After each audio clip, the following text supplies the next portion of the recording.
Nagulat kami ni Travis nang biglang bumukas ang pinto at pumasok ang mga armadong lalaki. I thought it was one of our enemy, but we're surprised when they're shooting at a Santos man. Kunot-noo kaming nagkatinginan ni Travis. Hindi naman namin alam kung sino ang mga yun. And why are they helping us? Are they helping us? Mahinang tanong ko kay Travis. He didn't answer, but instead, he just stared at them and he looked very shocked. Tila kilala niya ang mga iyon, ngunit iniwas nito ang tingin niya. Come on, let's get Jacinto. Hinatak niya ako palabas sa pinagtataguan namin at nagpaputok ng baril sa direksyon ng mga kalaban. Lumabas kami kung saan lumabas si Jacinto at agad na tinakbo ang hallway. Napatigil kami sa pagtakbo nang makita ang dalawang direksyon at hindi namin alam kung anong tinahak ni Jacinto. Let's split ways, sabi ko rito. No, I can't leave. Just go. I can defend myself. You're my teacher, right? Don't you trust yourself? Seryosong sabi ko rito. Huminga ito ng malalim at nais pang tumutol pero tumango na lamang siya. Please take care. Tumango ako at sabay naming tinahak ang magkasalungat na direksyon. Levi? Travis? Rinig kong tawag ni Thomas mula sa kabilang linya. Bakit? Sagot ko rito habang tumatakbo. Rooftop. Papunta sila sa rooftop. Binilisan ko ang pagtakbo dahil tama ang tinatahak kong daan papunta sa rooftop. Travis, tawag ko rito sa kabilang linya. Susunod na ako, sagot nito. Tinakbo ko ang direksyon papunta sa rooftop at pagkabukas ko pa lamang ng pinto ay naabutan ko agad ito na tila hinihintay ang paglapag ng isang helicopter. Jacinto! I shouted. He was alone and he looked at me with anger and rage in his eyes. You bitch! Kinakalaban mo talaga ako? Sigaw nito at agad na tinakbo ang distansya naming dalawa. He was about to grab me but I easily dodged his attack. Halos manlamig ako nang bigla itong maglabas ng dagger mula sa likod niya at sunod-sunod ang ginawa nitong pag-atake. I just dodged and avoid his attacks. I was quite amazed on how easily I could read his movements. Travis really taught me well. Stop it! It's over, Jacinto! Sigaw ko rito habang iniiwasan ang atake nito. You destroyed my reputation. Ikaw na hamak na isang nurse lang ang sisira sa reputasyon ko? Sisiguraduhin kong sisirain ko ang buhay mo. Sigaw nitong muli at sumugod. His anger is overpowering him. Hindi na ito makapag-isip ng maayos kaya't kinuha ko ang pagkakataon na iyon upang sipain ang tagiliran niya. I made sure I gave a strong impact. Napaatras siya ng kaunti at nang makarecover ay ngumisi ito sa akin. You can really amaze me sometimes, Sandria. Nakangising sabi nito. Just admit your faults to the authority and let's not hurt each other. Mahinang sabi ko rito. Umalakak ito ng napakalakas na tila nakarinig siya ng isang malupit na joke. Hurting you is my top most priority right now, Sandria. Nakangising saad nito. He immediately attacked me using his dagger. I easily dodged it, but I never expected his next attack. I was preoccupied avoiding his daggers at nakalimutan kong iwasan ang sipa nito. He kicked me right in my stomach. Pakiramdam ko ay masusuka ako. Sobrang sakit nito. He suddenly slapped me really hard into my face, kaya tuluyan akong napaupo sa sahig. He grabbed my neck and I gasped for air.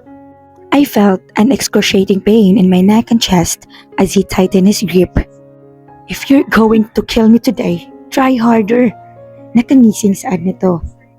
I tried my best to calm myself and since he was looking directly at my face, I slowly get the dagger hidden in my boots and stab him in his stomach. He looked very shocked and pain was evident in his face. Nabitawan nito ang leeg ko. I coughed and I immediately gasped for air.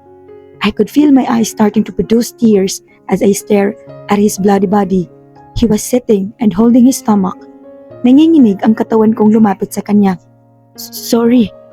My conscience suddenly consumed me. I never intended to hurt him. I never intended to kill. Tumulo ang dugo sa bibig nito na mas lalong nakapagpalamig sa buong sistema ko. What makes you different from us? Killer. Nanginginig ang mga kamay kong hinawakan ang dagger na sinaksak ko sa kanya. Mabilis akong umiling habang patuloy ang pagtulo ng luha ko.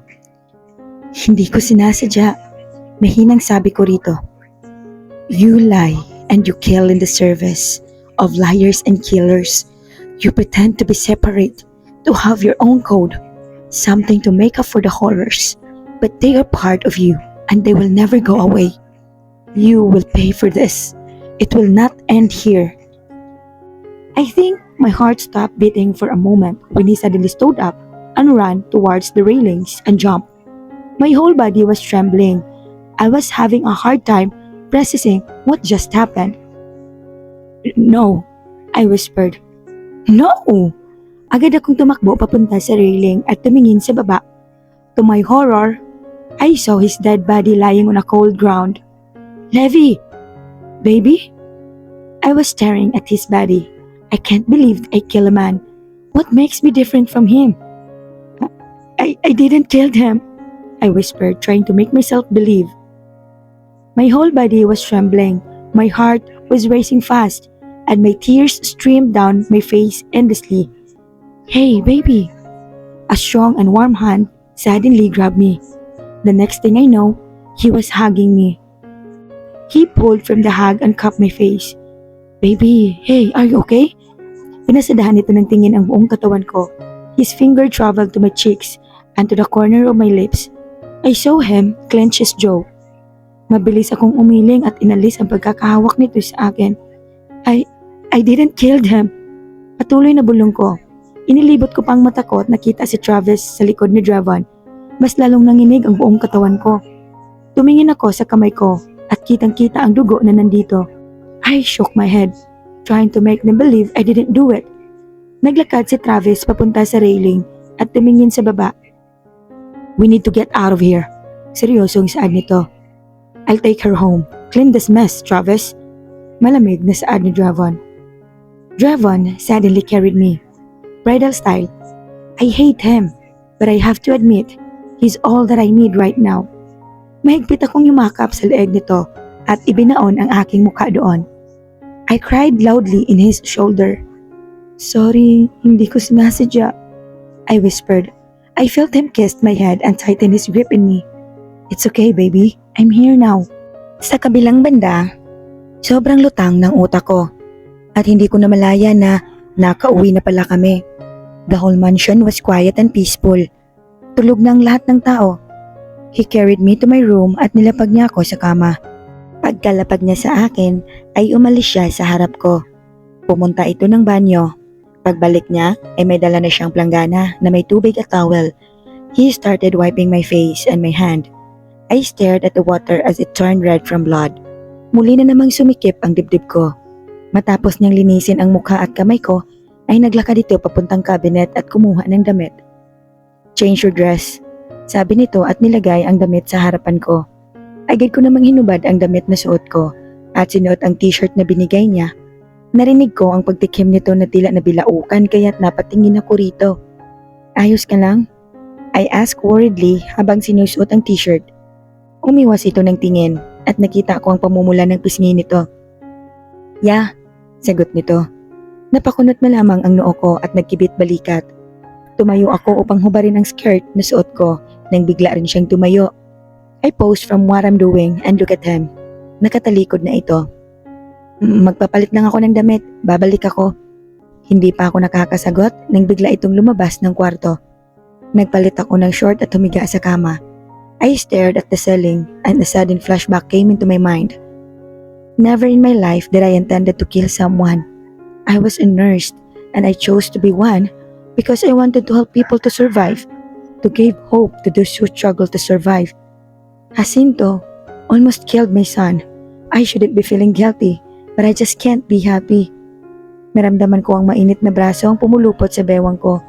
Napatingin ako rito. I saw Drevon lying beside me while staring at me. Let's talk about everything tomorrow. Let's rest, baby. I won't leave you, he whispered in my ear. Mama! Daddy! Wake up! Naramdaman ko ang pag-alog ng kama na siyang nagpagising ng diwa ko. Hunter, stop it! Inis na sabi ko at isiniksik pa ang sarili ko sa mainit at mabangong bagay na nasa tabi ko. Mama! I'm hungry! Naramdaman ko ang pagpalo ni Hunter sa balikat ko at pag-alog sa katawan ko. Idinilat ko ang mata ko at halos atakihin ako sa puso nang makita ang posisyon namin ni Drevon. We're both hugging each other at ang mukha ko ay nasa dibdib nito. He's still sleeping soundly, kaya't pinigilan ko ang sarili ko na mag-freak out. Dahan-dahan kong inalis ang pagkakayakap ko sa kanya at hinarap si Hunter. "Good morning, baby." Masayang bati ko rito. Bigla naman itong sumaya at agad na umupo sa tiyan ko. "Mama!" Masayang sabi nito at agad na nagpatalbog-talbog sa tiyan ko. "Ow!" Natatawang daing ko at agad siyang hinatak at inihiga sa gitna namin ni Drevon. "Wake up your daddy." Bulong ko rito. Tinapik nito ang pisngi ni Drevon, ngunit hindi ito nagising. "Kiss him, baby." Utos kong muli rito. Agad naman hinalikan ni Hunter ang pisngi nito, kaya't sabay kaming napahagik-gik. Nagmulat naman ng mata si Drevon. He smiled as soon as his eyes landed on us. Lumapit ito at niyakap kaming dalawa ni Hunter. "This is the best wake-up call I ever had," he whispered. "Daddy, I'm hungry." Sigaw ni Hunter habang pilit na tinutulak si Drevon sa pagkakayakap nito. Drevon sat down and carried Hunter. "What do you want to eat, baby?" he asked Hunter. "Cereal," Hunter exclaimed joyfully. I just stared at them and wondered if there are some things more precious than this or them. They're the most precious jewel that I couldn't live without. I could sacrifice everything just for them. Even it means killing someone who dares to shatter us. Since when did I have this kind of thoughts? Kailan pa ako naging desidido na pumatay para sa mahal ko sa buhay? Since last night? What happened last night was still damn fresh and painful. I'll just prepare for breakfast. Paalam ni Drevon at sinama na nito palabas si Hunter. I stood up and looked at myself at the mirror. My eyes were sore because I cried myself to sleep last night. Kinuha ko ang cellphone ko at nakitang may mga message dito. I opened it one by one. From Travis. "Lev, don't feel bad about what happened. Not your fault. Just call me if you want to talk to someone. Good night." From Mr. Esteban. "I'm quite shocked on what happened, but don't worry, you did well. Mission accomplished. If you have some time, let's meet." From Riley. "Hey girl, I should kill him, but you stole my spotlight. But anyway, thanks for avenging me. Love lots." Kahit papano ay gumaan ang pakiramdam ko sa mga mensahe nila. Siguro nag-usap-usap ang tatlong ito na i-text ako. So, yeah. What happened last night was a bit unexpected. Everything was planned and well executed, except for the last part where I killed him. I sat down on my couch and turned on the television and watched the news and saw the results of our plan. Ayon sa otoridad, ay kumpirmado na ang pagkamatay ng isang tanyag at hinahangang police detective na si SPO4 Jacinto Del Valle. Ayon sa investigasyon, ay nagpakamatay raw ang detective dahil sa paglantad ng matindi nitong sikreto na kumalat kagabi matapos itong mae-ere ng live sa news network ang conversation nito sa isang hindi pa kilalang babae. Natagpuan ng bangkay ng pulis sa isang hotel. Ilang minuto matapos ang pagkalat ng balita, kinuha ko ang remote at nilipat ang channel. Ayon sa mga hinala ng taong bayan, ay sinasabing ang babaeng kausap umano ng tanyag na detective ay ang dating kasintahan ng isang sikat at pinakamayaman na businessman sa bansa na si Revon Rockford. Naungkat rin ang balita 3 taon nang nakalipas matapos ang pangyayari kagabi. Kinukuha pa namin ang panayam ng partner ni SPO4 Del Valle na si SPO3 Esteban tungkol sa pangyayaring ito. Muli kong kinuha ang remote at nilipat ang channel, ngunit bago pa ako makakita ng ibang channel ay bigla na lamang namatay ang TV. "Enough," sabi ni Drevon na ngayon ay nakatayo malapit sa saksakan ng TV. "That's it," sabi nito at agad na lumapit sa akin. Hindi pa ako gutom. Sagot ko at niiniyo ko ang ulo ko upang hindi niya makita ang takot at kalungkutan sa mukha ko. I'm tired of being weak and pathetic in front of him. Narinig ko ang mahinang pagbubuntong hininga niya bago ito umupo sa tabi ko. "Now, care to tell me what happened last night?" Seryosong saad nito at hinawakan ang pisngi ko upang magtagpo ang aming mga mata. "Tell me everything. Just be honest to me, please." Iniwas ko ang mukha ko at tumayo sa upuan. "Nasaan si Hunter? Kumain na tayo?" I answered, trying to divert the topic, but he pulled me again and gripped my hand tightly. "He's playing with Rebecca. Tell me, Levi." I looked straight in his eyes, and all I could see a man trying to maintain his composure. I'm sure as hell he was really annoyed right now. He's really short-tempered. Huminga muna ako ng malalim at tumango. Lumuwag naman ang pagkakahawak nito sa kamay ko at sumandal sa upuan at naghihintay ng sasabihin ko. Jacinto del Valle, he's the one who made frame me up and edited our conversations 3 years ago. Siya yung detective na kasama ni Mr. Esteban sa coffee shop. Yung nakamit ko dati. He asked me questions but edited our whole conversations. He made up evidences against you. Kaya ka nagalit at gusto mo ko ipapatay. I never wanted you to be killed. Pagtatama nito sa sinasabi ko. I rolled my eyes on him and smirked. I heard you. Stop denying. So yeah, back to the story. Tinulungan ako ni Nightmare na makaligtas but then, after a month, he saw me and kidnapped me. Dinala niya ako sa interrogation room and forced me to spill informations. He slapped me and almost hurt me and take note, I'm pregnant that time. Nalaman ko na lang na buntis ako when Mr. Esteban helped me to escape at nakabalik ako kay Nightmare. I saw him clenching his jaw and gritting his teeth. And after 3 years, you found me. Nakabalik ako rito sa Manila. Nightmare kidnapped Jacinto kaya nagpunta kami kung nasaan sila and we discovered that he's part of some sort of mafia called Titan Mafia. They wanted to be in the top by eliminating everyone that goes against their way. Then he threatened us. That's why we rushed going back to Travis' house at naabutan namin ng dugo ang katawan ni Hunter at Riley. It's all because of Jacinto. He almost killed Hunter and Riley. I paused for a while and breathed deeply. He was crazy and lunatic. I'm afraid he would hurt Hunter again, and that's why Travis and I planned for our revenge discreetly. We don't want you to get involved. So yeah, Travis taught me self-defense, gun shooting, sword fighting, and combat fighting. Kaya lagi akong pumupunta sa kanya. We're just getting ready for possibilities. I paused again, trying to read what's on his mind, but he's just staring at me. Yung time na hindi ako umuwi ay dahil nireview namin ang lahat ng past cases ni Jacinto and we came up with a conclusion that he's after Orion Mafia. At ang susunod na target niya ay si Mr. Delgado, isang highest investor ng Orion. Our first plan was to go after Mr. Delgado and corner Jacinto, but something messed up with our plan. Flashback. But isn't it obvious that he's after Mr. Delgado? I mean, he checked the background of Orion and Mr. Delgado. Everything was very obvious. Saad ni Riley habang naglalagay ng makeup sa mukha nito. Isn't it a good thing? Hindi na tayo nahirapan pa na mag-isip. Sagot ko rito. No, I know Jacinto. He's very confidential when it comes to his works. Sabi naman ni Mr. Esteban na tila malalim ang iniisip. So you wanted to say na tunugan niya na may plano tayo sa kanya? Tanong ko sa mga ito. If that's the case, then we need to change plan. Saad naman ni Travis habang naglalagay ng necktie sa leeg nito. Kasalukuyan kaming naghahanda sa pagpunta sa Mafia Ball at ilang oras na lamang ay naisipan pa na magpalit ng plano. He's baiting us. There's a possibility that he's not after Orion. He's after Seafoods and he needs Levi. Napalunok naman ako sa sinabi ni Travis. Then, let's leave her here and ensure her safety. Sagot ni Riley. That's right.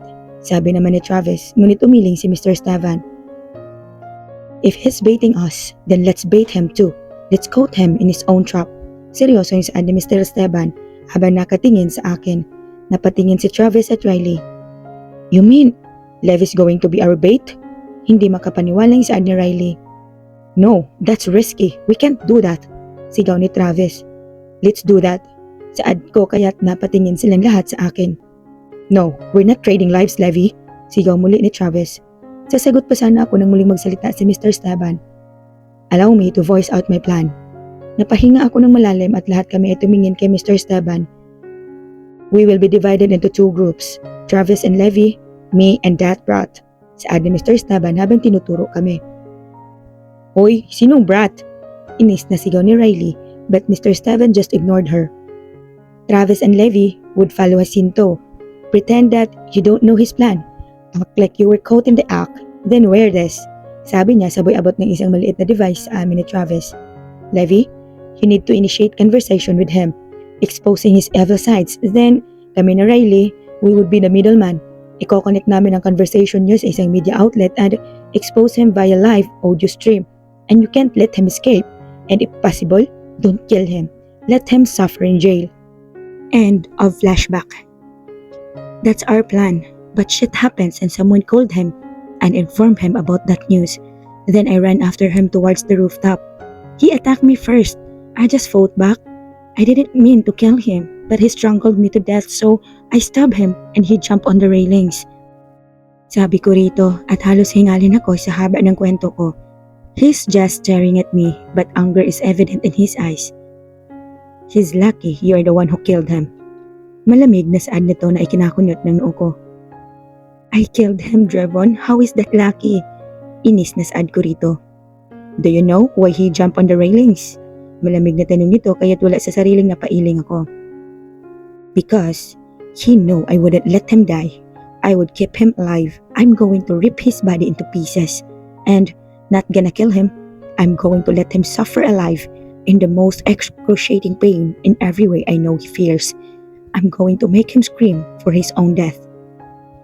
My jaw literally hanged open, and the coldness of his voice sent shiver down to my spine. It feels like an evil was talking to me and not Drevon. What are you saying? Huwag ka ngang magbiro ng ganyan. Inis na sigaw ko rito. Just imagining him doing that gave me chills. Who says I'm joking? He touched my son and wife. I couldn't let that pass, baby. Nanlaki ang mata ko sa sinabi niya. Pakiramdam ko ay nag-init ang pisngi ko at bumilis ang tibok ng puso ko sa sinabi niya. Oh, wife? Wife your face. Akala mo ba ayos na tayo porket inamin ko sa iyo lahat? At porket kinakausap kita? Hoy, para sabihin ko sa iyo, ayoko na sa iyo. I just saw you and Karina kissing, so please stop acting. I'm not going to fall for that. Since wala na si Jacinto, I could live happily and you too. Aalis na ko rito. Pakiramdam ko ay nasaktan ako sa pinagsasabi ko. Bumabalik lahat ng sakit at inis ko nang makita ko silang nag-aalikan. Akala ba niya nakalimutan ko na yun? No way. Tumayo ako sa upuan at iniwas ang tingin sa kanya. I'm not going to fall for his charms again. But before I could step away, he grabbed my hand and pulled me close to him. Sa isang iglap ay namalayan ko na lamang na nakaupo ako sa binti nito. I gulped and tried to maintain my composure. I tried pushing him and standing up but he's too strong. Ano ba, Drevon? Inis na sigaw ko rito habang pilit na inaalis ang pagkakapulupot ng braso nito sa bewang ko. Inalis nito ang isang kamay sa bewang ko at inilipat iyon sa pisngi ko. Are you not really to fall for this? He whispered seductively while closing the gap between our faces. Malakas ang pagkakahawak nito sa pisngi ko, kaya't hindi ko magawang iiwas ang paningin ko. I gulped and I can't help but to look at his luscious lips and his seductively brown eyes. I unconsciously licked my own lips and I saw him gulp because of that. Stop it, Drevon. I just waited until we finished our plan to Jacinto. I made up my mind. I'm going to leave. Before I could finish my words, he crushed his lips into mine. His kisses were deep but gentle. They're hot and sweet. It's full of emotion. He gently caressed my face while kissing me. As much as I wanted to stop him and push him away, I can't, and I just found myself answering his damn kisses. I won't let you leave. You can never leave my side again, Levi. He whispered in between our kisses. Pinutol ko ang mainit na paghahalikan namin. His eyes were telling me he wanted more, but I covered my mouth. No, Drevon, if you really love Karina. Damn it, I don't love her. I'm sorry. I admit I'm wrong. I used her trying to move on from you, but I didn't force her and it didn't work. Yes, she kissed me, but I didn't kiss her back. He explained. But you let her kiss you. That's the same thing, and it doesn't matter if you kissed back. I answered. Okay, I'm sorry. It won't happen again. And I'm sorry, but I can't let you leave us. Kunot nung akong tumitig sa kanya. He looked very sincere.